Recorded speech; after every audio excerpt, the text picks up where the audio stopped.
Hi అండి. నమస్తే. ఏం చేస్తున్నారు? ఎలా ఉన్నారు? పిల్లలకి స్కూల్స్ అయితే ఓపెన్ అయిపోయినాయి కదండీ! స్కూల్ నుంచి ఈవినింగ్ రాగానే స్నాక్స్ అని ఇంట్లో డబ్బాలన్నీ నెతకడం అయితే మొదలుపెడతారు కదా! అలాంటప్పుడు మన ఇంట్లో ఎటువంటి స్నాక్స్ లేకపోతే బయట నుంచి తెచ్చుకోవడానికి ఇష్టపడతారు కదా! వాళ్ళు బయటికెళ్ళి బయట ఫుడ్ రెగ్యులర్‌గా తినకుండా ఉండాలంటే మనం ఇంట్లో ఏదో ఒకటి చేయక తప్పదనమాట. దానికోసమైతే నేనిక్కడ మన చిన్నప్పుడు ఎంతో ఇష్టంగా తినే కొబ్బరి నౌజు అదేనండి కొబ్బరుండలైతే ప్రిపేర్ చేస్తున్నాననమాట.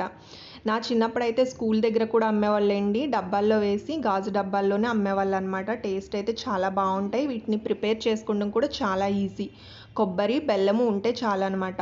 నేనిక్కడ 10 కొబ్బరికాయలైతే తీసుకున్నానండి మీడియం సైజ్‌వి. వాటికొచ్చేసి ఒక అర కేజీ నుంచి ముప్పావు కేజీ మధ్యలో బెల్లమైతే వేసుకున్నాను. అది మనం తినే స్వీట్‌ని బట్టి వేసుకోవచ్చండి. అర కేజీ అయితే పడతది కంపల్సరీ.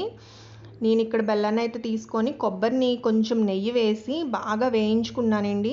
కొబ్బరి బాగా వేగిన తర్వాత అందులో మనం తురుముకున్న బెల్లాన్ని కూడా వేసుకొని కాస్త పాకం అనేది ముదుర పాకం అయితే రావాలనమాట. మనము బెల్లాన్ని విడిగా పాకం పట్టాల్సిన అవసరం లేదు. కొబ్బరి తురుములోనే వేసేసుకుంటే సరిపోద్ది.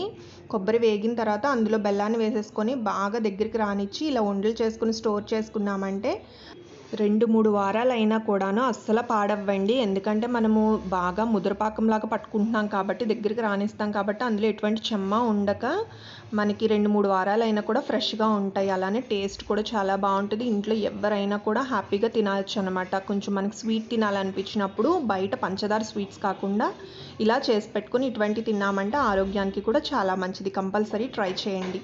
Thank you for watching.